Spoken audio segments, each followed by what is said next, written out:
The Titans of... I don't know.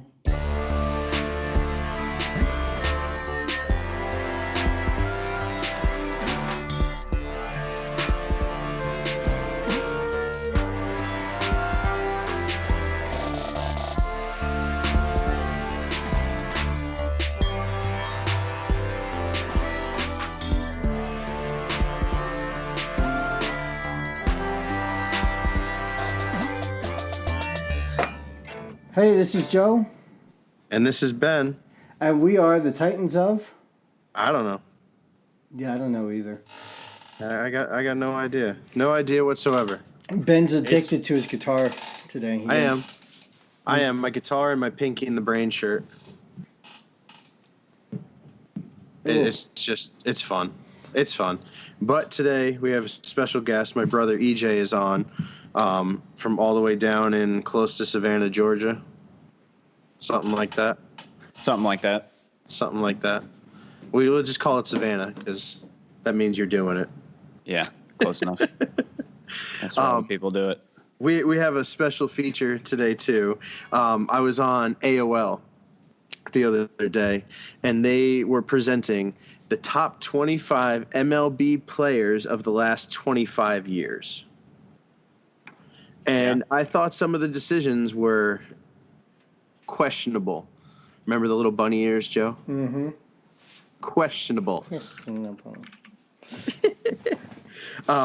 Because number 25, I mean, without remembering that he was the rookie of the year, I would have never have thought about him. But that dude, Mike Trout from the Angels, Mm-hmm. you remember him? Do I remember him? Yeah. He's still playing. Is he? What do you mean? I don't remember him at all. Mike Trout, they say he's like a four-time All-Star, played for the Angels, which, you know, that's a death sentence as it is. But I remember he was Rookie of the Year. That's about as much as I can remember. Yeah, he's probably the best player in baseball right now. Really? Is he? Oh, yeah. I mean, I'd say so. That's obviously something that's up for, debate, but I guess that's what we can do right now. See, I wouldn't have even been able to guess that. Then we'll move to... No. Oh, hi, Fox. I don't think he agrees. No. No? Well, I mean, it's hard to agree or disagree if you're not really familiar with the individual, you know what I mean? Yeah. I've never... I couldn't even tell you a statistic about him, to be honest. I don't really know much about him myself. I don't even know what team this guy plays for, to be honest with you. So right now he plays for the Los Angeles Angels of Anaheim. Okay. He's I want to say 2-time MVP, Rookie of the Year. Typically every season he's up there for top 3 in the MVP Wow. placement. I know he got All-Star 4 times. That's about as much statistic as I know about him. Yeah, let's see. Hold on. I'll pull it up in the other window since I got it up right now. All right, Mike Trout. But they say he is... Is that cheating for the podcast if I pull up references? No. No, not at No. all. Okay. Not at all. The more information, the better. All right, let's see. Because this entire thing is AOL's opinion, and we're just commenting on if we agree with it. I don't know if I would agree because I don't even know who he is. All right, so let's see. And this is current as of the season ending. So Mike Trout's a 7-time All-Star, 2-time MVP, AL Rookie of the Year, 6-time Silver Slugger, Hank Aaron Award winner, RBI leader, stolen base leader, 30-30 club, and hit for the cycle. Wow. Very impressive. All this year? Oh, this is throughout his career since okay. 2012. Wow. Okay. So he's only 27 years old. Okay. Well, then you know what? He deserves to be on there, number 25. For sure. I personally would put him higher than 25, but this is best, Top of 25 of 25 last 25 years. There's definitely last some 25. competition there, so... Absolutely. Yeah. All right. So number 24, I agree with completely. Jim Thome. Oh. I mean, I know he's in the 600 club. Easy. Dude, he is. I don't know where he falls in that, but he is in the 600 club. I know he was an all-star, God knows how many times. But, I mean, he pretty much had the Indians on the map while he was playing. That was the only reason you would watch the Indians is because of Jim Thome. Oh, well, all right. So watching Jim Thome playing baseball, right? It was every time the guy came up to bat, you're freaking out. All right, because I'm a Yankee fan. So whenever I watch the Indians play the Yankees, I was like, and I'm talking about in the 90s, you know, I was never worried about it until he came up to bat. Every time this guy came up to bat, I was like, oh my God, what's going to happen with this guy? Oh, please, walk him, please. Let him ground out Just walk something. him. Don't let him hit the ball, you know? Yeah, but look at the pride of who was going against him from the Yankees. I mean, none of the pitchers were like, oh, let's just walk him. They were just like, let's take him out. I mean, David Wells, fucking Roger Clemens, Andy Pettitte, none of them would just say, okay, I got you, Girardi. I'm going to fucking walk him.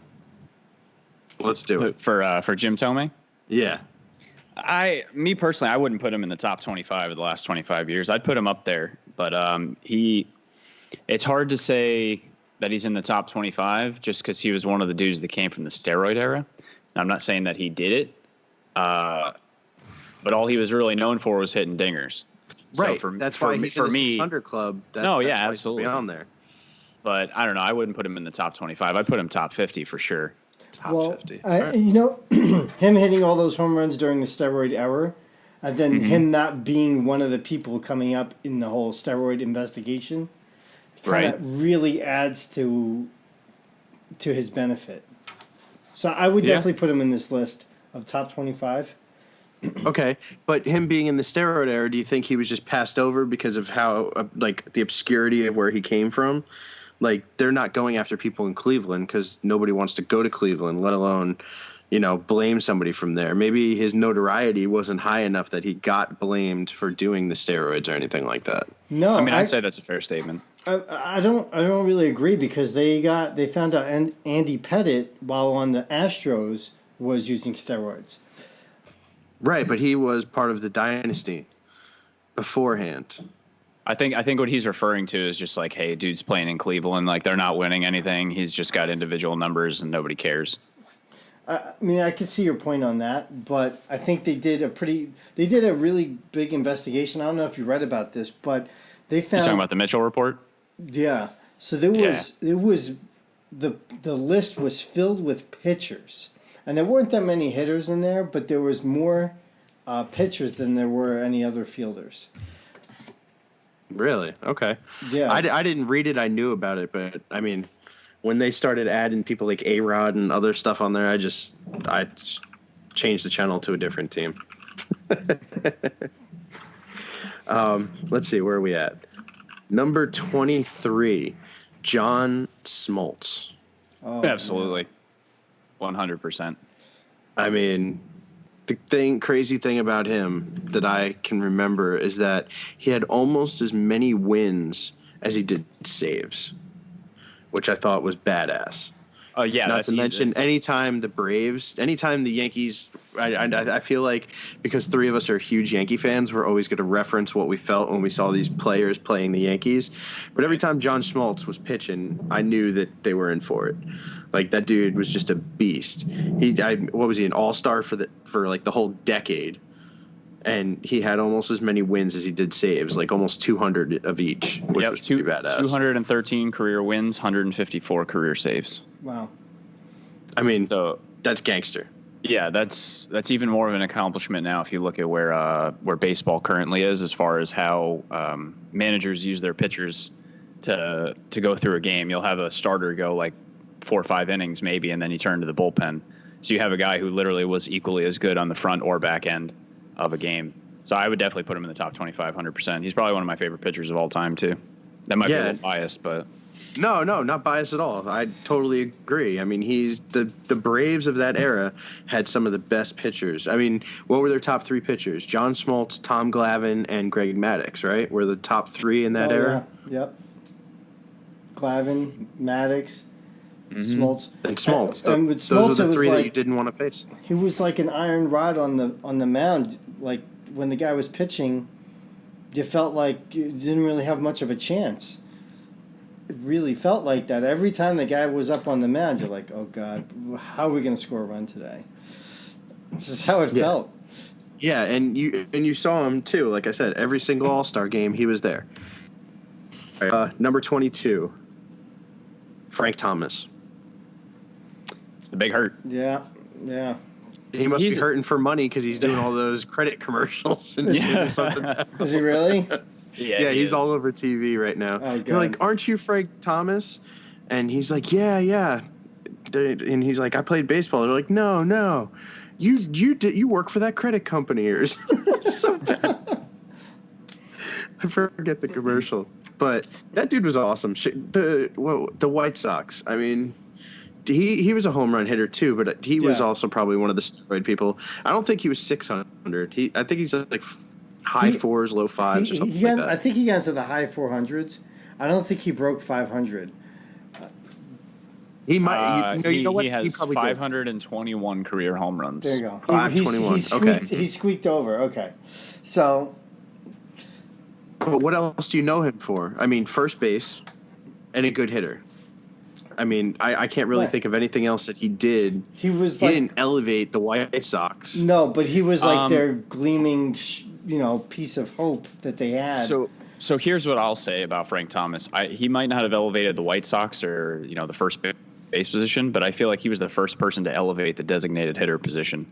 Because like me personally, a lot of people won't give designated hitters a lot of credit just because they don't play the field. But to me, the designated hitter is like one of the most important positions. You know what? On an American League team. You're right, because what they did with Giambi, it was because of Frank Thomas, because they showed that people that could hit like that was a perfect position for him. Because Giambi was garbage at first base. He just stood there like he was nothing fancy, and his running abilities were lacking as well. Most pitchers beat him to first base before he got out of the outfield. So not only was he a home run hitter, he helped personify what a designated hitter could be, but he also was a 300 hitter for his career. So he's one of the few guys that could hit for power and for average. Well, I remember because the way that dude was built, he was like Cecil Fielder, man. He was a big boy. He was a big boy. He was big, but not like Cecil Fielder. He was big in the upper body. Yeah, he was like Cecil Fielder was like big in the midsection. Big old gut hanging out the front. Yeah, that's right. Yeah, lots of hot dogs and beer. Okay, so number 20. I hate talking about these guys. David Ortiz. Yes, absolutely. Yeah. It's the same argument with Frank Thomas, only I'd take it one step further. I think David Ortiz, probably behind Edgar Martinez, I'd say David Ortiz is the second best designated hitter of all time. He is, as far as getting on base goes. He was one of the best at getting on base. He wasn't a big home run hitter. He was definitely good at getting on base when he needed to, because I know for a fact he never broke 500 in his career. I know he was like the all-star every year he played and has a couple World Series championships, but he was definitely one of the best designated hitters at getting on base. I always remember him at second for some reason. I think he was pretty big on doubles. He was a great batter that you wanted up in the later innings, because when the pressure was on with that guy, he always came through. And he was consistent. He was definitely consistent. Consistent, reliable. The guy who knocked in a run when you needed it, and he'd hit a home run when you needed it. He was an intense player. What position did he play, Joe? He did play first base. I remember him playing first base in his younger years. Yep, when he was with the Twins. Yeah. And then he went to Boston in 2003, and I would definitely put David Ortiz up there because he did hit 500 home runs in his career. He had 541. Did he? And, he did, and I think he was an integral part of the Red Sox first World Series. See, I don't know. I thought for some reason that he was in the fours, but yeah, if that's what it says, then it's right. I always knew him for getting on base. I didn't really think of him much as the home run hitter, because they always went against that green monster. Like, getting a home run in Boston was definitely harder than most other fields. Yeah, at least for lefties anyway. Yeah, especially if you're going to hit it to center field. They have the deepest center field in all of baseball right now. What is it at? 420 feet. No, and it's weird if you look at how the wall's designed. There's a part of the wall in center field. If you hit it, it's not a home run. But if you hit another side of the wall, it is a home run. It's oddly angled, so they put a line there to show you where the home run is and where the fair territory in the park still is. Okay. All right. So, we all agree with him. I remember when I lived in Maine, they had this sub shop that they had the Big Poppy sandwich. It was a garbage sandwich. Some idiot had to have made it, but I remember that they idolized that dude up there. It was like an Italian, but it had more pickles than meat or something stupid like that. I don't remember. I mean, that guy come up to the baseball. He come up to the plate with a toothpick in his hand. That's what the bat looked like in this guy's hands, like a toothpick. Yeah. And, and it's funny you say that because speaking of toothpick, the next guy that we get into, number 19, is probably one of my all-time favorite players that didn't get as much credit as he should have, is Vlad Guerrero. Oh, Vladimir. Yeah. So before we talk about Vlad Sr., his son, Vladdy Jr., is the number one prospect in all of baseball right now. He's probably going to end up on the Blue Jays this year when the season starts. Really? Playing where? He's a third baseman, so he's in their AAA organization. He could have got called up last year, but MLB does this thing now with good prospects that they hold them back in the minors for one additional year because then they get them for 6 full years of control instead of like 5.5. Oh, okay. That's cool. I'd be excited to see what he can do. The thing I remember about Vladimir Guerrero, besides the fact that he was a killer hitter, awesome on the team, was his outfield throws. Oh, the dude had a cannon. That dude, what did they call it? Like outfield assists or something like that. He was in the hundreds of throws from like as deep as you can go, taking people out. That dude had a cannon, probably still does have somewhat of a cannon. Oh, yeah. Maybe it's more like a machete now, but The guy can throw a strike from center field stance. I remember watching a game with him playing, and he swung at a pitch that bounced off the plate, and he hit it out of the park. Yeah, that dude was always exciting to see. He never disappointed when he played. I mean, he never went like consistently like 5 for 5. But when he was on, he was on. Yeah. Totally kicked ass. I like that guy a lot. He'd also swing at anything. Oh, yeah, Anything. Ball anything. could bounce, and the dude would swing at it. His lifetime matter. batting average, I think, was like low 300s, which is pretty awesome, especially at how many times he would just like tomahawk it, like just chop at it and make something happen. It was awesome. Yeah, Well, you mentioned the 300 number, and I personally think that the 300 batting average now, for someone who has it like as their lifetime number, means so much more now because if you look at the game, nobody cares about batting average anymore. Like people get paid if you get on base. So if you walk, you hit a home run, or if you strike out, that's fine. You get paid. That's what baseball is now.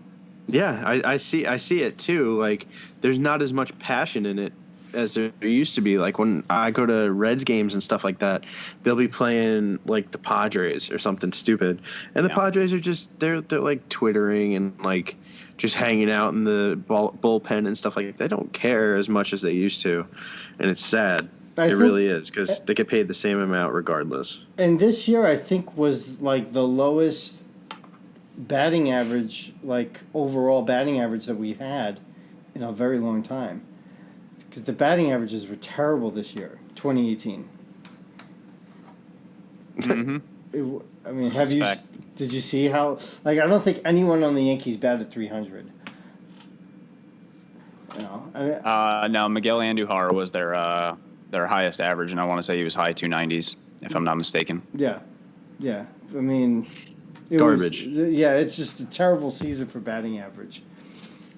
Yeah. So, next one up. I'm going to let you guess this one, Joe, because this one's number 18. Okay. And you were a pitcher, and this guy's a pitcher. And who in the 90s did you think of when you say, Cy Young winners? 10-time All-Star, 300-plus wins. I would think Roger Clemens. Nope. Not Roger Clemens. Two-time Cy Young winner. 2-time. Let's see. 2-time. In the 90s. In the 90s. And we already talked about them. We're talking about Greg Maddux. Nope. Maddox had more than 2. Yeah, I was pretty sure he won like Gold Gloves. He was. Yeah, no, he was- it's got to be Glavine. Tom Glavine. Okay. Tom Glavine. Okay, like part of that trio, man, from Atlanta. Yeah, all Like, all that those guys dude- can be on this list. That Nah. dude shattered win records. Like I know he's in the 300s, probably 400. Let's Like- look it up. That He never. dude- He did not get 400 wins. No way. That dude was a beast. I know he's in the high threes. He's Yeah, got he's it. 305. Yeah. Okay. 305. So low threes. Yes. That dude was a beast, though. 300 is a milestone. Anyone who gets Yes. that's. I mean, no one's going to get 400 wins. If you find a pitcher who gets 400 wins in modern day, you would find somebody who's just completely, totally different than the rest of the game. That's Yeah. Revolutionized left-handed pitching. Let me just tell you. Yeah. That dude, like, how tight he was on the corners. Oh man, he was a beast. Well, some people would probably disagree and say that, Schmaltz should be above him, but I think just based on the fact that, like you said, he revolutionized left-handed pitching, he was not considered their number one, but still had the most wins of those 3. Like, yeah, I would definitely say he's above him. He was definitely underrated as far as that 3 went. Like they didn't give him the credit that he was due, but was scary. Was scary because lefty pitchers are harder to pitch or play against than righties, in my opinion. I knew every time I was up to bat because majority of my batting I was on the right side, and lefties were scary because it took longer to get to you. So you're Right. anticipating longer, and it was scary. and the ball moves differently too. It moves like the opposite way that it would normally would. Right, exactly. Dude's a beast. Number 18, I don't know if I agree with that. I definitely agree he should be on the list, but I might have put him a little higher. Might have. I don't know. Number 17, 10-time All-Star, 5-time Cy Young winner, World Series champion, Randy Johnson. Okay. Oh, the big unit. Yeah. The dude killed a fucking bird with a pitch. Put the man on the list just on that alone. Yeah, really.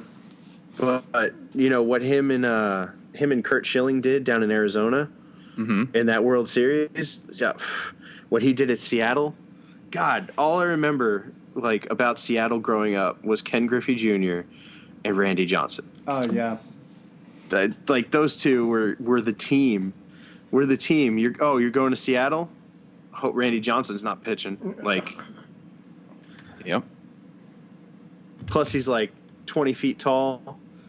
That dude is awesome. And fun fact about him, he is actually one of the best hard rock cameramen of today.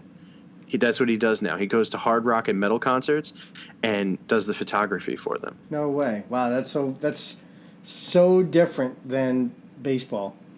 Yeah, it is. But it's so awesome. So awesome. I've heard people say that they love Randy Johnson's pictures, and he does it just for fun. He gives them to the magazines. He isn't even selling them. He's just doing it for the passion of the music. Wow. Which is pretty awesome. That is But yeah, pretty all right, back to baseball. What do you think about Randy Johnson, Joe? Well, Being a lefty pitcher yourself, Well, one thing is, looking at that dude. he's super intimidating. The guy is like, what was he? Almost 7 feet tall. He was really tall. That alone is intimidating. So you have that. You have the fact that he comes in with this. He sweeps his arm across. Right. It's pretty intimidating to go up against this guy. He killed a fucking bird. And he killed a bird. Like that's something that you'll never get again on video. And I mean, think about how many games are played every day, with how many teams, and that's probably never be captured on video ever again. So, yeah. What do you remember about him, EJ? I think he. Sorry, I had it muted. So I remember the 2001 World Series most specifically. Kurt Schilling, the bloody sock, Randy Johnson coming in relief and just shutting the Yankees down, stopping the dynasty in its tracks. But the dude's 6'10", 300 wins, almost 5,000 strikeouts. Like, he's absolutely in the top 25. Yeah. Yeah. He's 6'10". What number did you say he was? 17. 17. He's pretty low on this list. I'm sure they have some pretty solid dudes up towards the top. You would think. Yeah, there's going to be some guys up there. You would think, but now that I just went to number 16 and saw that this guy's above Randy Johnson, I'm starting to question AOL already as to the credibility of this list. But let's go for it anyway. Number 16, Manny Ramirez. Okay. So, yeah, part of the Red Sox dynasty. With Yeah, David I know Ortiz. he's 500 club for home runs. Yeah. And I know he's like 2,500 hits or something like that. Like he definitely was good at getting on base. When he went to the Dodgers, I don't know what happened there, but when he was on the Red Sox, he was definitely a decade MVP or a decade All-Star. I know he had the Silver Slugger a lot. Yeah. Well, I'll tell you something about him. Okay, 9 times to be exact. 9 times. 9 times. So I'll tell you something. So you can just look at his stats, all his hitting stats, and you go, okay, the stats will speak for themselves. The guy put up numbers. He was great at the plate. But what you don't see on the stats is the guy's fielding ability. I was just say he was a solid outfielder. It's like when a ball was hit to this guy, you're like, oh, shit, that's it. It's over. That's really how you felt about it. It's like, oh, crap. It's like you want to root for the Red Sox just because he's on their team and the ball's hit to him. Yeah. Yeah, he deserves to be there. He did his thing. I won't discredit him despite my distaste for the Red Sox. I don't even care that he's a Red Sox. I would discredit him just because he was suspended at least 2 or 3 times for cheating. Yeah. I don't know. That's a tough one because his numbers, like you said, Joe, his numbers do speak for themselves. Like he has great career numbers: 2,500 hits, 555 home runs, 312 career batting average. But I don't know. We had talked about it. 312. So like his numbers speak for themselves. But we had talked about like Jim Tomei and Frank Thomas being like, maybe just because of when they played. But those were both clean players, and we questioned it. This dude straight up was suspended like 2 or 3 times for cheating. He was caught for it. So I don't know. To me, it's hard to look at his numbers and say, like, are those your numbers or are those slightly enhanced? Right. And then it goes to say what you just were saying earlier. What is the status of baseball if that's acceptable? Right. So you can't take away from what he did, but at the same time, I wouldn't put him on any list. Mm-hmm. Just because to me, like now looking at this entire list, it diminishes the validity of where they're being placed on there. Mm-hmm. But I see where you're coming from on that, yeah. Okay. Number 15. 4-time consecutive Cy Young winner. 8-time All-Star. 18-time Golden Glove winner. 18, Joe. I know who this is. Who is it? This is Greg Maddux. Yes, sir. Mm-hmm. Yes, sir. Greg Maddux. Yeah. Okay. What about Greg Maddux? I mean, the thing that irritates me the most about him is he was a doer, man. Like he earned every single pitch that he threw. He really did. But I don't consider him the best of the 3. I really don't. Based on statistics, that's not what makes a great ball player in my eyes.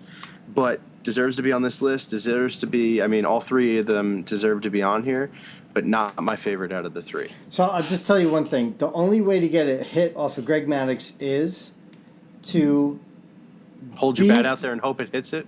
just stick your bat out and start running to first base as fast as you can. Because if you swung at this guy's pitches, you're hitting ground balls to infielders. This guy just threw so much junk. And don't throw it to him. Because he'll get you out. He was like the best fielder in the infield. Yeah. He was. No, I think you guys already said everything that needs to be said. Like Greg Maddux, he's a rock star. Definitely deserving of the spot. I don't think there is any other player that got the Cy Young Award 4 times in a row. No. Not within the last 25. Well, maybe. No, probably Nolan Ryan and stuff have probably fallen out of that 25-year mark by now. Yeah. Yeah. So, yeah. I mean, 25 years. If we were going at 4 consecutive. Yeah. Well, and that was part of the decision of the list because the last 25 years is mainly where we were in the love of baseball. When it comes to Nolan Ryan, I came in at the end of Nolan Ryan's career. Like I don't know what he did prior to me being alive. Oh Right. man, he did a lot. He's the first guy clocked at 100 miles an hour. He should get an honorable mention because I think he did play in the last 25 years, though. Let's see. I think What 93 year? he retired. Yeah, I think yeah. I retired think in he 93. was active. He might have been on the Rangers at that point. Yeah. So I yeah, think- both right. 93 was his last season with the Rangers. Yeah. Yeah. I mean, at the end, like what he did with the Rangers was nothing spectacular. So he gets an honorable mention because this would be the 25th year. He's Right. gonna fall off. So after let's that. throw him in there because we miss him. It might not even be an honorable mention. He could be on the list. He could be. Yeah, he could be because we're only at 15. So we'll see. Or maybe they Now- picked him as the cutoff. Like, okay, he's retired. We'll do at any time after that because he's dead giveaway. You know, going to be Yeah. on the list. Number 14 is probably going to be the only Detroit Lion, Detroit Tiger on this list. Wrong sport. Yeah, wrong sport. 10-time All-Star, 2-time MVP, 400-plus home runs. We're talking Miguel Cabrera. Oh, absolutely. Didn't he Miggy's- win a triple crown? He did. Yeah. So Miggy, I think, needs to be way higher. Best player of the last 25 years. He's probably the best hitter in the last 25 years. Yeah, for So sure. I know I churched up Mike Trout a bunch when we first talked about him at 25, but like Miggy is, if Miggy in his prime, I know he's older now, but if I had to draft a team and everybody was up for grabs, let's say, 5 or 10 years ago, Miggy would be my number one pick. Really? Oh yeah, hands down. Like him in his prime would be my number one pick for who I want in my order. Huh. Well, the whole. I'd have to think about that. I don't know who I would pick as a number one draft in the last 20 years. Well, the whole That- triple crown thing it's a huge feat, and I think he won it in 2012. And the last time someone won a triple crown was 1967 by Carl Yastrzemski. So, it was a long time. And before that, it was a little bit more commonplace for people to do that. Like Mickey Mantle won one, Ted Williams won it a couple times. But after Carl Yastrzemski won it in 1967, it was an unheard of achievement after that. It didn't happen in the 70s, 80s, 90s. It didn't happen in 2000s up until he won in, I think, 2012. And then it hasn't been done since. Yeah. It was almost done this year by Christian Yelich. He missed it by a little bit. But, Okay, so then AOL got this one right. This dude should be on the list. Definitely. EJ says not at 14. Joe No, says I'd put him higher, but it depends who they put up on top. So, I mean, until you get to the end of the list, it's hard to say, Yeah, Joe says exactly. where should he be? I'm with EJ on this. I don't know who is on the other end of this. So when we get to the end of the list, I could tell you if he should be higher up or not. Okay. I'm going to say I don't know because I don't know where he should be. And as is with most of our lists, I mean, though it seems to be your mom is the only person that agrees with garbage lists. I don't know what that's all about. Because she thought Led Zeppelin should be number one, which I'm still baffled by. So we're going to have to talk to her one day about that. And find out why the Beatles should not be number one. But anyway, I think this list will probably piss us off because it's AOL. What do they know about baseball? So they put him at 14. Who knows? They'll probably put Joe Girardi at number one. We'll probably. see. That makes Girardi, sense. There we go. Yeah. Perfect. Best player of all time. As long as he's number one, I agree with the list. Yeah. Oh, okay. Number 13. This dude's a beast. Like growing up, oh my gosh, this guy was just amazing. 14-time All-Star, World Series champion, MVP, 13-time Golden Glove, 7-time Silver Slugger, and still only managed 300 and change home runs. Played for Texas. What do you got, Joe? Played for Texas. Yeah, played for the Rangers. Played for the Rangers. He hit 300 home runs.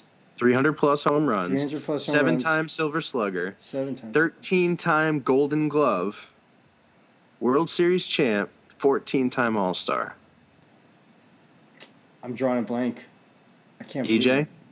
Texas Rangers. I cheated to look it up. So I'll wait because I couldn't think of it. So I looked it up. But Ivan Rodriguez, Joe. Oh yeah, okay. Wow. I mean, one of the most, like, I remember him for one of the most consistent gloves. Like, he was a vacuum with that glove. Anything that was even remotely hard to get, he would get. Oh yeah, he was totally solid. I mean, that's what you're looking for when you're dealing with the catcher. You know, you want the guy who's just going to get in the dirt, get gritty with it, not let. He's like a freaking wall. Fun fact, Joe, did you know that EJ was the catcher for RBC? No.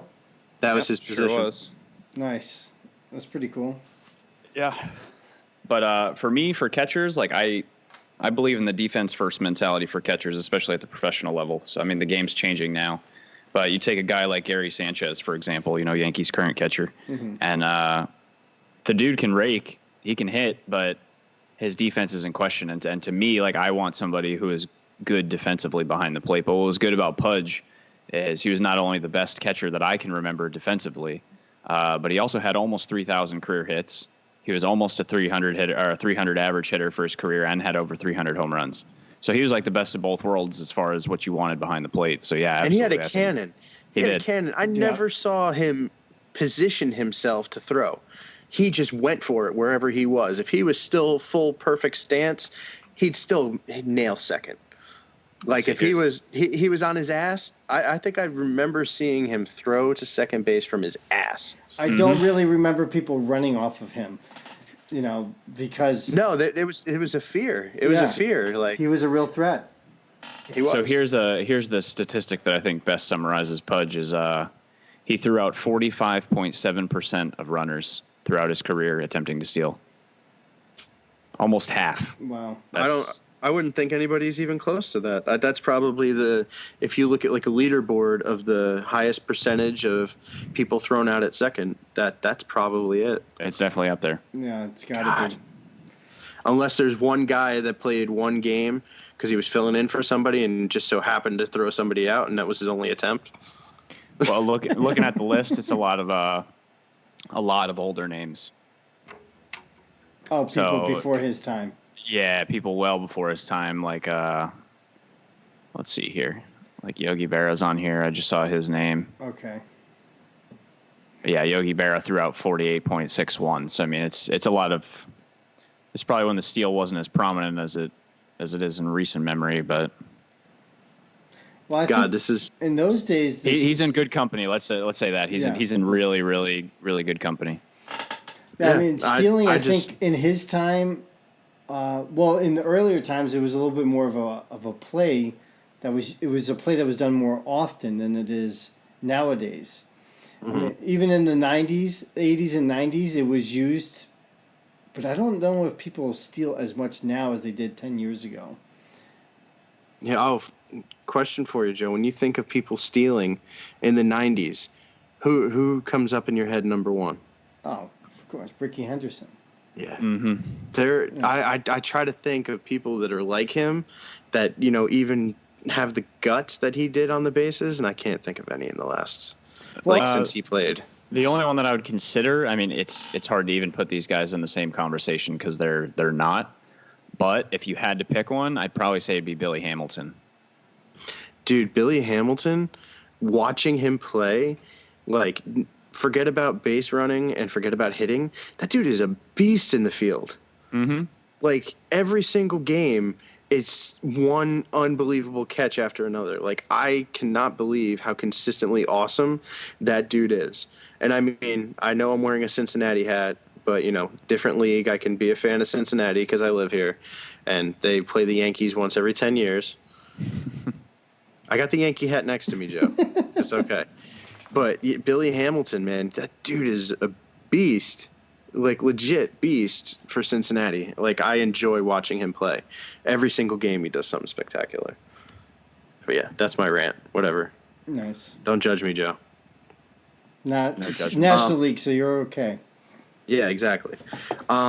This is embarrassing because I don't even remember how to pronounce this dude's name. Played for the Cardinals. 3-time MVP, 10-time All-Star, 500-plus home runs, and 2 Golden Gloves. Oh, you're definitely talking about Pujols. Mm-hmm. Oh yeah, Albert Pujols. Yeah. No, Yeah. Absolutely. I want to go Spanish on it and be like Puyos. Maybe. I don't know. It's really hard because Pujols is still playing now, and I hate seeing guys who are really, really good like at the end of their career. It's so hard to watch because that's what you tend to remember them for is like the end, not their peak. Mm-hmm. But I know during their 2 World Series runs in 06 and 11, like Pujols, I guess everyone on this list at one point in time, you could turn around and say like, yes, they were the best player at that time. Mm-hmm. Yeah, he was like the National League version of Miguel Cabrera for me. Mm-hmm. Like to me, they're almost you were getting the same thing from both of those guys. Right. You're getting the power, you were getting the batting average, you were getting the home runs. So it was just you wanted the guy in your lineup. We probably could do an entire list on players that should have retired. I think he had a really high on-base percentage too. I mean, he drew a lot of walks. Yeah, no, I don't have those numbers pulled up, but I'm sure he did. Could look him up real quick too. Oh, I think he's a 3,000. He's on the 3,000 hit club. Yeah, But Well, it- yeah, because he's in the 500 club.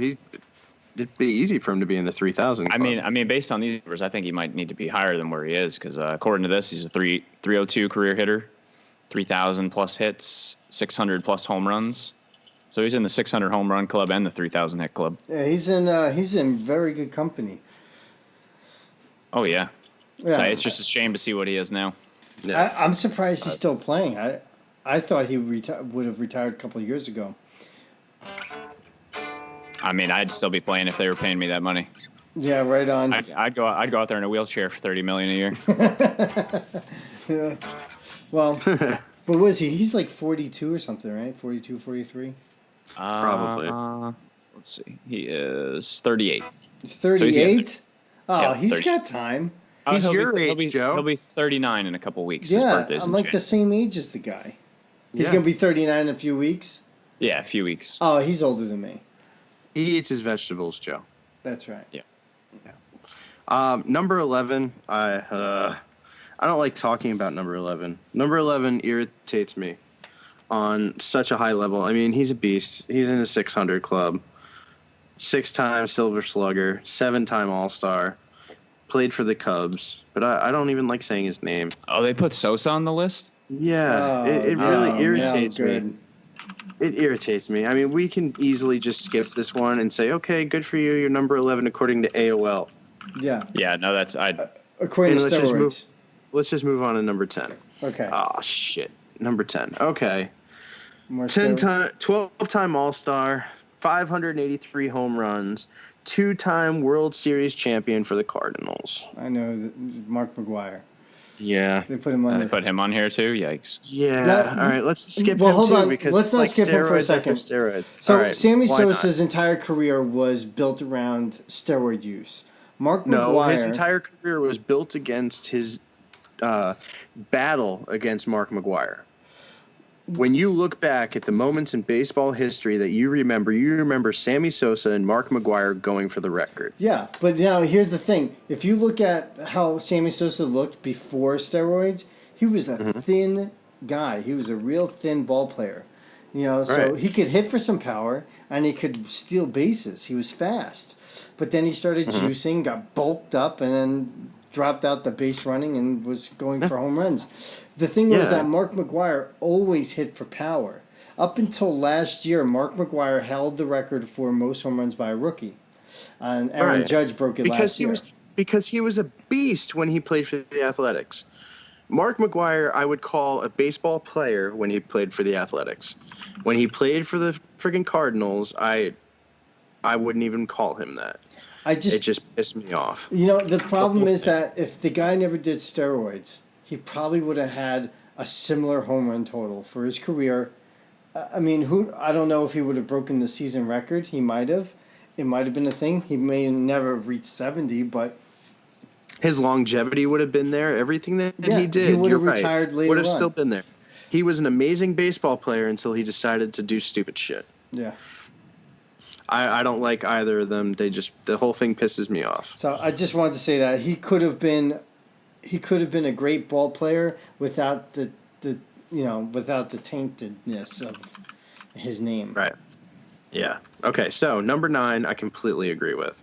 God, number 9, growing up was like the arch enemy. Like, oh man, Yankees are playing against them.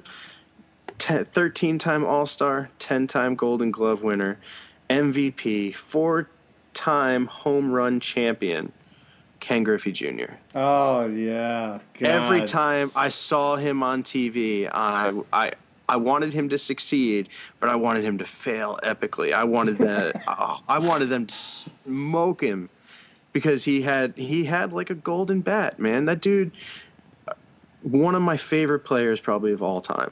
The sweetest swing in baseball. Yep. It really was, Yeah. and it was such an honor watching him play, and I hated it so much. Do you know what sucks so much about Griffey?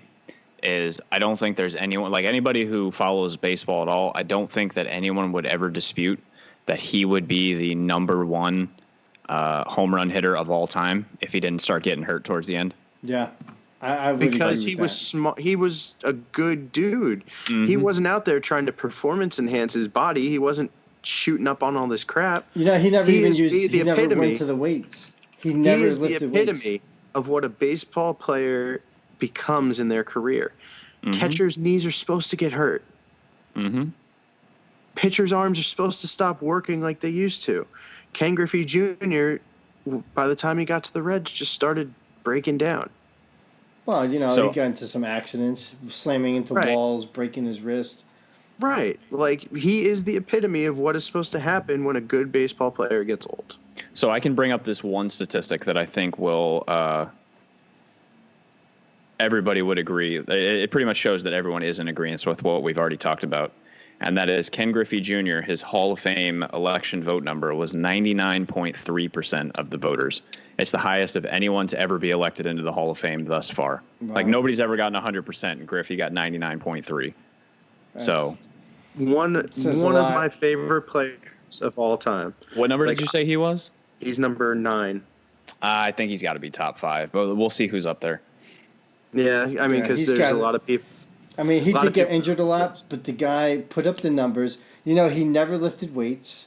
That was an interesting thing. Like, people asked him, like, how come, like, all the ball players were lifting weights? And they're like, what about you? And he goes, it's like, I tried it once and it was terrible. I couldn't do it. He felt embarrassed. He just did his push-ups, calisthenics. That was it. That's how he stayed in shape. When you were growing up, Joe, and someone asked you your favorite baseball player that didn't play for the Yankees or the Mets, who was it? Oh, it was it was Griffey, for sure. Exactly. I mean, everyone tried to Exactly. copy his swing, and then you go to baseball practice and you start swinging like him, and your coaches are all like, "Don't do that! Don't swing like that! No, no, no, no!" I used to laugh when they tried to come up to the plate and get in his stance. Like, the better one growing up was Knobloch. When people tried to get in Yep. the Knobloch Oh, stance yeah. and then get into the real stance before the ball got there, Yeah. like, talk about a garbage stance that should not have existed. Like, I don't know what that guy was thinking. I don't know what the Yankees were thinking, letting him stand up there like that. But, Knobloch was good at getting on base, so it worked in some degree. You always knew that number 3 and number 4, Knobloch would get on base, and then Jeter would come in and do something serious. Yep. Sure. But, Yeah, but And- Griffey on the list, 100% agree. speaking of, number 8, the captain. Oh yeah. No MVPs ever. What's up with that? Okay. 14-time All-Star, 5-time World Series champion, definitely in the 3,000 club, Mm-hmm. 5-time Golden Glove. I mean, you look at shortstops in baseball. I mean, he's not my number 1. Ozzie Smith was my number 1. That dude was a beast. Wow, his deep. That We're dude talking was a about beast. defensively. That guy will run circles around anybody in baseball. Right. But, as far as shortstops go, in the last 25 years, definitely in the top, 3, I'd say, as far as shortstops go. Jeter was good. I mean, don't tell anybody I said this, but I kind of liked Ray Ordonez, too, because that dude was Yeah, I liked Ray Ordonez. awesome. That Yeah, dude he was was good. awesome at shortstop.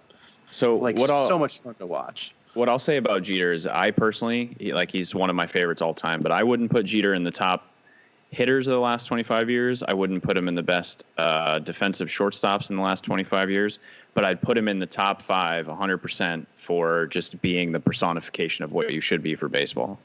All around baseball player. Like Okay. he wasn't the best at any particular thing, but somehow he always came up clutch. He either made the big play or he got the big hit when you needed it. He was one of the few players that you can look back on and never find a single smudge in his record. He was always happy. Even when he was angry, he was still happy. He played in one of the most aggressive markets in the world, not just in baseball, in the world. One of the most aggressive markets in terms of hey, fans will turn on you in a second. And the dude never did anything to piss anybody off. What he had to deal with in his rookie year says it all. I mean, from the gate, that Yankee team, he had to come out running. He had to earn that position because it is, I would say, 8 out of 9 players on that field during that Yankee era were all-stars. Are you talking about his first season or just in general? His first season. Let's see. 8 out of 9 were probably, yeah. First Five year for was Felicia. 1995. Yeah. Let's see. 1995 Yankees. All right. 1995 Yankees season. Let's see. Roster. Okay. So they had Paul O'Neill, Darryl Strawberry, Bernie Williams, Jeter, Donnie Baseball, Wade Boggs, Jorge Posada, David Cone, Andy Pettit, Mariano Rivera. That team was stacked. There's a lot of names on here that I don't recognize, but yeah, that team was stacked. Yeah, that's why. 8 out of 9 of their regular starting lineup during that era were all-stars. That's a tough team right there. Yeah, it was. That's tough. Yeah. Did they win that year? No, they didn't win that year. No. Jeter, they won in 96, but Jeter's rookie year, they didn't win. Yeah, no, that year they didn't, but the next year, I forget what moves they made. But, all right, so little known fact. Growing up, I was a Mets fan. I was a diehard Mets fan.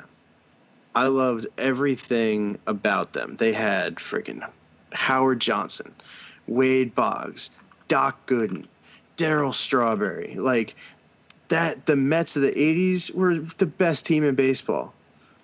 And then they all left, and they went to the Yankees. And so did I, because I love those guys so much that's honest to God how I became a Yankee fan. Wow. Because every single one of my favorite players were on the Mets. And the Yankees bought them all. Yeah, in the 90s when they were getting washed up. Right. But So EJ just went through the lineup of the players that played for the New York Yankees in 1995, the year that Jeter was drafted. Okay. And my statistic or my opinion stands true that 8 out of 9 of those players on that field any given night in 95 were all-stars. You want to go through the list again real quick, EJ, the ones that you just said? Well, we had Don Mattingly. Cuz he'll come back and he'll edit out the part where he walked away. Yeah, no problem. So we had David Cone. Yeah. Let's see. David Cone, Andy Posada. Pettit, Mariano Rivera, Jorge Posada, Wade Boggs, Derek Jeter, Don Mattingly, Paul O'Neill, Ruben Rivera, Darryl Strawberry, Bernie Williams. He entered baseball when the Yankees, couldn't have been better. Yeah. They really couldn't. Don Mattingly, I'm so shocked that he's not even in the top 50 on this list, but that dude was awesome. He was great, but because of all the injuries, he never really put up the numbers that he did. No, early but in he his had career. He was a New Yorker, Joe. Oh, His yeah. attitude. God, the fights He's that dude used to get into. He was oh the my hit God. man. He was. God, Don Mattingly was awesome. I'm just going to say that out loud. But he had a lot of injuries to his back, and that was when it was a shame because he played throughout the Yankees' not so pleasant time period. They never won a World Series while he played, and the year that he retired, the year after he quit, the Yankees won the World Series. Yeah. It's horrible. What? All right. So this is why I don't trust AOL. This list is stupid. So it goes from number 8 to number 3. So we skip 7, 6, 5, and 4. We don't know who they are. Mystery people.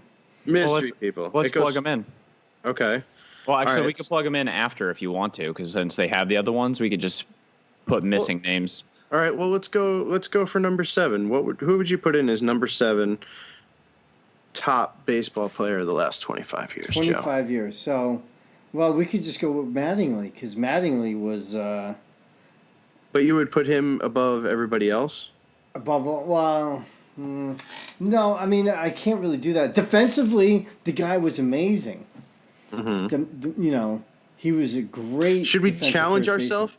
Should we challenge ourselves and say of the last 25 years that weren't Yankees? That weren't Yankees. Let's see. Yeah. Yeah, sure. I can I'll do give that. you. I'll give you 3 right now. We're biased, Joe. Okay, so who would you put below Jeter at number 7? Okay, well, it gets. I mean, you got Ricky Henderson, but he's probably on the top 3 anyway. The guy holds the record for like most games. He's not up there. Fine, Ricky Henderson. He's not in the top 3. I'd put Ricky Henderson up there. Ricky Henderson in the 80s was my favorite baseball player of all time. Because I liked the fact that somebody could own the bases like he did. Yeah, I mean the guy. He could steal a base like nobody else. Like he was halfway there before the pitch was even thrown. Oh yeah. The dude was in motion and he was halfway down the line. Pitchers were eye the guy after they walked him, going, "Oh shit, he's gonna steal off of me right now," and they knew there's nothing they could do about it because he was so damn good. Mm-hmm. They just knew. They're looking at him. He's like trotting over to first. They're like, "Oh crap, I might as well just let him score now because he's gonna end up on third base." What do you think, EJ? For number, I won't put a number to it because I would probably shuffle this entire list. But if we're just going to throw a name out, I'll say he hasn't been mentioned yet. So Pedro, I'd put Pedro in there. Oh wow! Really? Like Okay. the fact that Pedro hasn't been mentioned yet is pretty mind blowing to me. I'd put Pedro up there, arguably against all these other names that we've talked about. I wouldn't put him above any of the names that we've talked about, but I would definitely put him as an honorable mention next to all of them. Okay, so you're picking a Red Sox. I'll pick, let's see, last 25. I'll pick Mookie Betts if we're picking Red Sox. Okay, that's an Because interesting one. That dude, like, he's young, but he's doing it, man. He's doing it. He had, like, what did he have last year? 40-something home runs? Just this past season, or the one before this one? This past season. I think he might have had, like, 40 home runs. I know his on-base percentage was ridiculous. I should know this because I had him on my fantasy team, so I'll tell you. But, I mean, if we're talking Red Sox, I'll put him on there. All right, so this year Mookie Betts hit for 346, 32 home runs, 80 RBIs, 30 stolen bases. Wow. And people Okay. consider that a down year, but you got to remember he hit before JD Martinez this year too. So And he got hurt. yes. So But- I'd say he's up there. I'm trying not to name 346. people who are still playing just because we don't know what they'll become. Like they're good now, but I don't know. The dude could. He's getting hurt a lot, so he I don't could. know. Maybe he likes to sing in his off time. Maybe he's a really good singer and he gets offered a music deal and he just leaves baseball behind. Who knows? Or it could turn to like Hack Wilson, where the guy puts up this amazing season and then nothing ever happens again. Yeah. Okay. So next one, we have to put in a number in the number quote Okay. unquote 6 position. All right, I got one. So do I. Let's see. What do you got? All right, Mike Piazza. No. Oh, He just goes no. Are you kidding me? No. Now, as a catcher, there was some lacking. There was some skills lacking there, but as a hitter, I mean, the guy was always a threat. Always a threat. They didn't put him in the steroid investigation because they felt sorry for him because of his career. Oh, please. Dude, he was garbage. Garbage. Well, Garbage. What was his career stats in the end? But Exactly. In the end, he waited way too long for the end to come. Mike Piazza was probably one of the best offensive catchers. yeah, I wouldn't put him anywhere near like top defensive list because he No. was all right, but he was known for hitting. He hit 308 for his career, 427 home runs. So I mean it's pretty good. he was Gary Sanchez before Gary Sanchez, if you will. There you go. Yeah, Probably like a I little said, bit better. like I said, like defensively, yeah, he didn't really have the skills. But I saw this guy. He swung at a pitch that was, I mean, Garbage. it was like over his head. I couldn't understand. It was like here, above his head, and it was. He didn't have to swing at this pitch, but the guy launched it into the right field stands for a home run, which I was like, okay. And he had a level swing on it. So I guess he just knew that was the pitch to hit. But so on something like that, I would say the guy could eye a pitch and knew what he was doing with it. So I give him credibility. Sorry, I had to walk away. I didn't want to hear anything you had to say about Mike Piazza. Okay. Yeah. No, I'm just, dude. I don't like him. It's not personal. He just sucks at life. Is it All because right, he here was a Met? I'll bring you back to a non-biased name. So here's a name that should definitely be on this list, and that's Ichiro Suzuki. Yes, absolutely. So between One of the best utility fielders in the game, probably ever. and I think that he is probably just one of the best pure hitters, not just in the last 25 years, but of all time. Definitely. And I'll tell you why.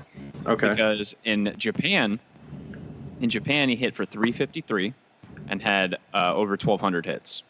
Then he comes to the MLB. He hits for 311 and has over 3,000 hits. So between Japan and MLB, he has over 4,000 hits. Like we're talking like Pete Rose numbers. But do they count that in the statistics? No. Not his MLB stats, just for his career. So he has Right, but do they consider that career, or do they only consider his MLB stats his career? It's more like an honorable mention because everybody knows, that he was great in Japan. But as far as like if he were to get elected to the Hall of Fame, they would do it based off his MLB numbers. Right. Okay. All right. So if I'm going to throw somebody in there, I'd throw Wade Boggs. Yeah. Yeah, for I sure. would throw Wade Boggs in there for two reasons. When you think third baseman, consistent third baseman, like his throws were never spectacular, but they were always on point from third to first. Plus, the dude drank 100 beers from New York to Los Angeles in one Oh yeah, flight. he was a good old boy. 100 beers in one flight. That That's dude needs to insane. be on the list just for that, because he was still for that. walking. He was still walking, okay? But as far as third basemen go, Wade Boggs is definitely in the top 10 of all time. And I would put him on there because in the last 25 years, regardless of what team he was playing, I mean, yes, I was a fan of him on the Mets. Yes, I was a fan of him on the Yankees, and I was even a fan of him on the Devil Rays. Like when the Devil Rays were buying washed-up players like Jose Canseco and friggin' Wade Boggs. It's funny because he played for the Devil Rays for 1 year and they retired his number. Which is deserving. Like, I'd retire his number. That dude, in his career, did so many good things Well, for I'll tell baseball. you, he was the first player in history to have his 3,000th hit be a home run. That's badass. And he wasn't known for hitting home runs. No, and it's funny. They have this TV show. Have you ever seen It's Always Sunny in Philadelphia? No. Oh yeah. Well, they tried to do the Boggs, which was the entire cast, Danny DeVito, Charlie Day, they all wore white T-shirts, and they took a flight from Philly to L.A., and they tried to do the Boggs and drink as many beers as he did. And he was in the episode because by the time they were halfway over, like, Minnesota or something like that, he showed up as a hallucination because that's how hammered they were. It was great. It was great. Okay, so that's 6. That's 5. We need to figure out number 4. and then we'll get back to the actual list. All right, so A number 4. It doesn't have to be the number 4, but let's see. Another player from the last 25 years. Oh, God, I don't know if I want to do this. You guys go first because I think I know who I'm going to say. I could say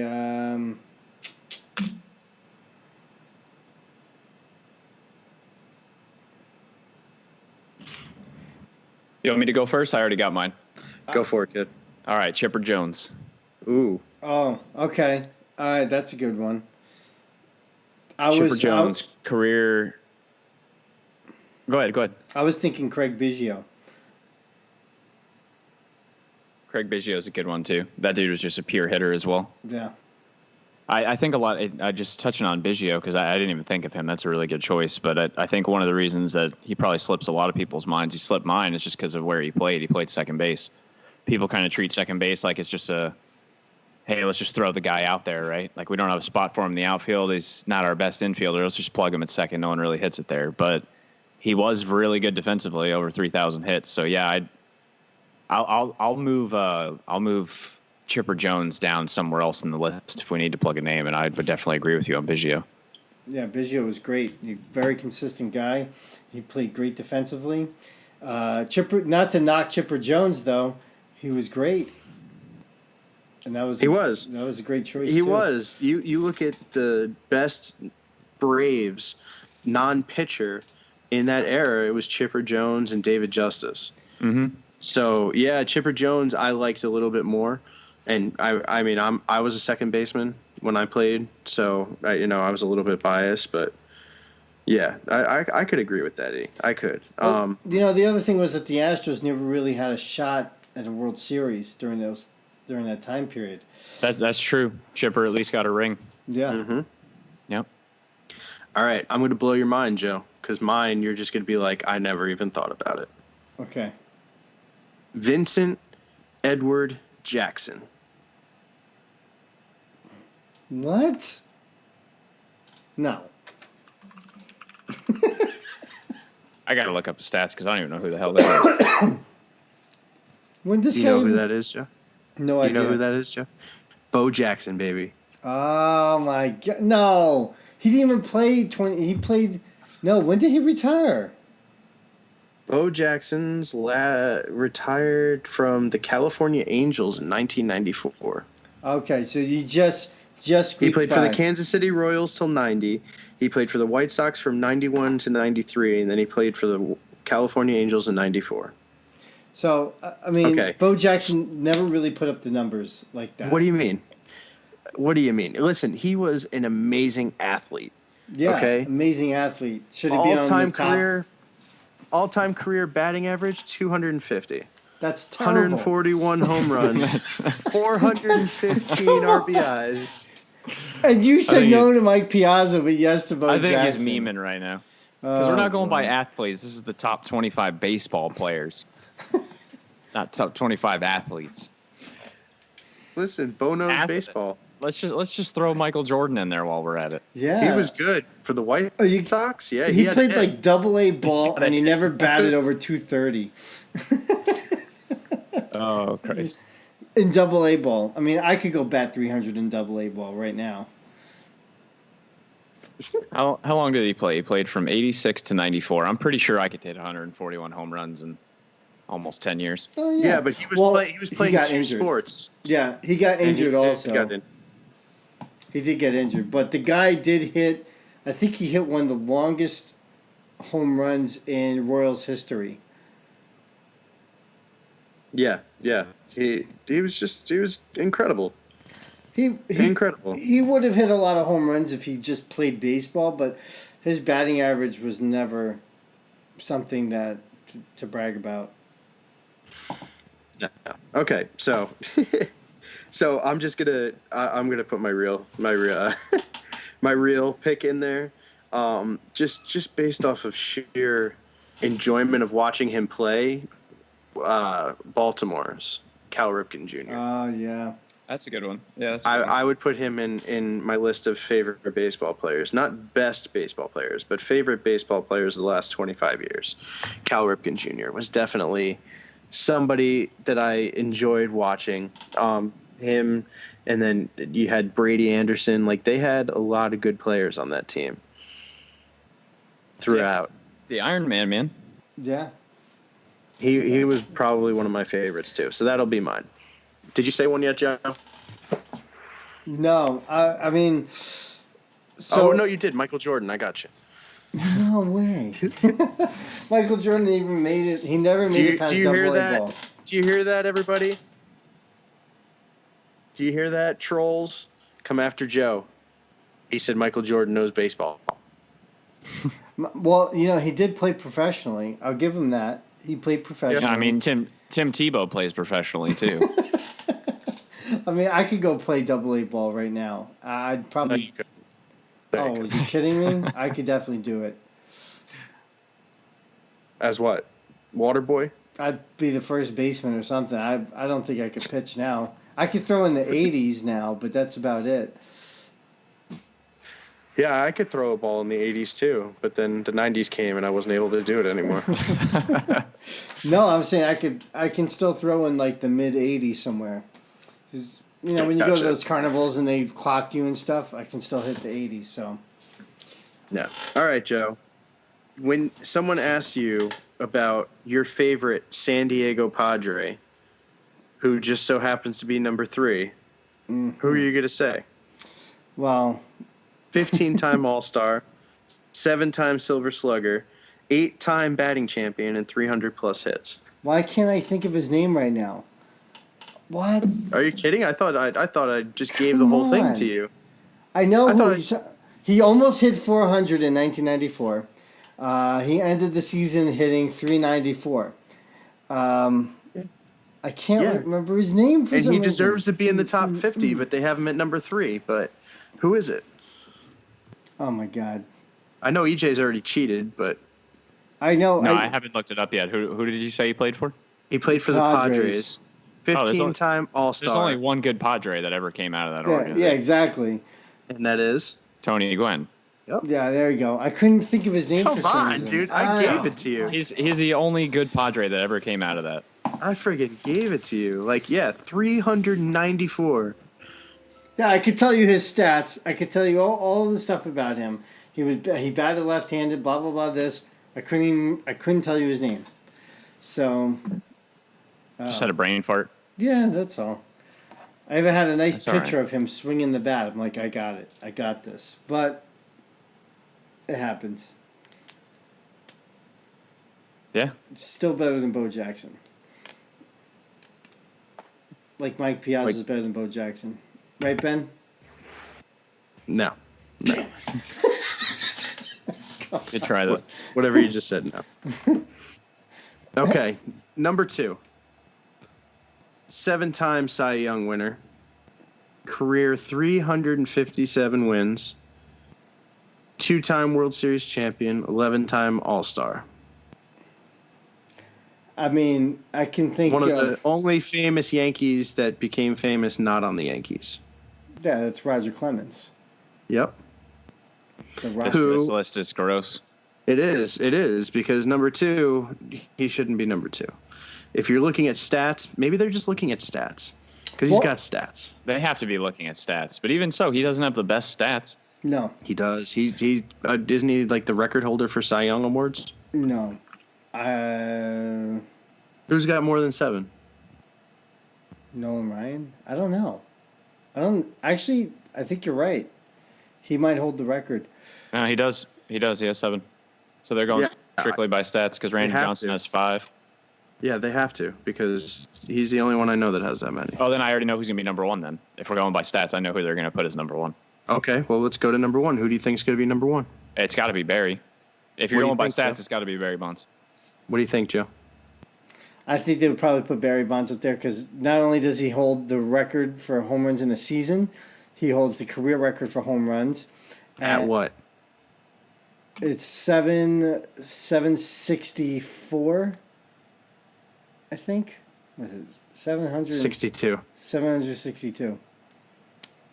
It's Bonds. That was huh? close, Joe. Oh God. That was close. It's Barry Bonds at number 1, according to that's- AOL. That's so gross. Yeah, I don't know about that. So now, if you look at when Barry Bonds played for the Pirates, he was lean. He was lean. He was fit. Like he was. Mm-hmm. He hit for power.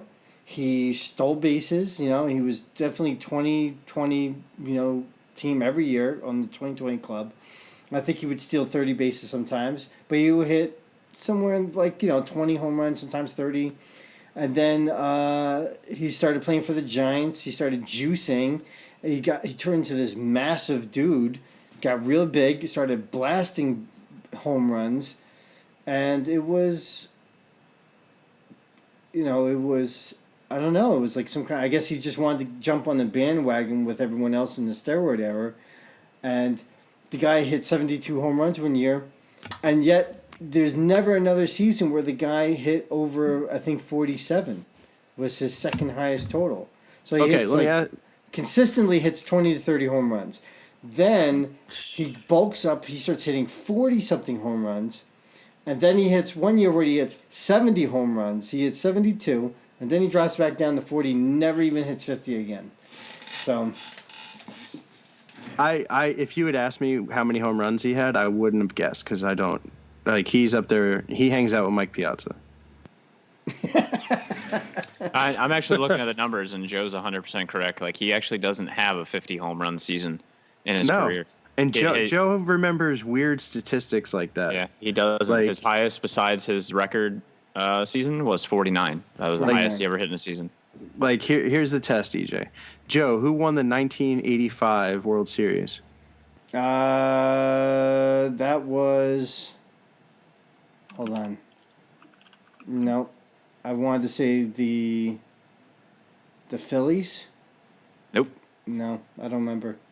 No, I actually know that one. Way to go, Joe. Who was it? The Twins? No, not Nope. the Twins. There's only one reason that I remember this, and it's because the team just recently won a couple of years ago, and they wouldn't, like, while the World Series was happening, they would not stop talking about 1985. The Giants? Nope, the Kansas City Royals. Oh, the Royal. Oh, yeah, that's right. How did I forget that? In 15, they would not stop talking about how this was like the big thing. The 30th anniversary, how they could win on their 30th anniversary again. Joe, you disappointed me. You know every World Series except for the one I ask you. I know a lot of baseball facts. In his defense, he was just letting the guest of the show answer it. Yeah. Like, fun fact, what year was the only World Series that was the same city against the same city? Well, that would be 2000, the Subway Series. 1945, Joe. Well, yeah, that's the St. Louis Cardinals and the St. Louis Browns. But that's but we had it in 2000, Yankees versus Mets. That was another one. But yeah, the St. Louis Browns versus the St. Louis Cardinals, 1945. I knew that. Yeah. And in fact, there he is. Hey. Nice. We just got mooned by Fox. Yes. Yeah. Yes, you did. Special guest appearance by our prankster. Yes. So, EJ, all of the guests that we have on our show, we like to do a little, ending question that everybody has to answer. And our question is, what is your favorite Chuck Norris fact? My favorite Chuck Norris fact. Your favorite Chuck Norris joke? Put me on the spot here with that one. Well, we have to. That's the point of the show. Titans of I don't know. You don't know, so you got to look it up. All right. What's your favorite fact? No. Oh, okay. It's a secret he doesn't want to tell you.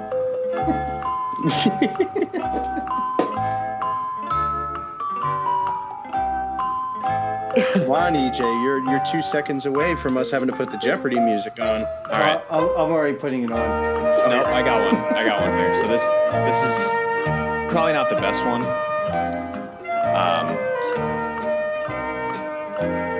I'm literally just buying time. I have no idea. So go ahead and play the music. Oh, it's playing. All right. So Chuck Norris's tears cure cancer. Too bad he never cried. Oh, that's a good one. That's really good. Oh, Fox just fainted, and he's like, seriously? Yeah, he's like, that was bad. He's like, that was just really bad. It's not the joke that's bad. It's the delivery. You got to make sure you get the delivery down pat. It was very Ben Stein. Did you know that Chuck Norris can divide by 0? Really? Mm-hmm. See, that was a good one. He can also That- touch MC Hammer. That was perfect. See, There we okay. go. Thanks for EJ coming on. This is probably going to be one of the longest episodes that we've ever had. Yeah, this is But like- it was good. It was good. Yeah, this was Comment like an hour and a half. below. Let us know what you guys think. I mean, it's very controversial when you look to such a big media outlet as AOL to provide you with the fantastic baseball quotes and statistics and everything. But, we'll see. We'll see what you guys think. If you guys have any comments or suggestions for top lists for us to do again, let us know. Leave it below, and have a good night. Peace out. For the Titans of I Don't Know, I'm Ben. And I'm Joe. See you later.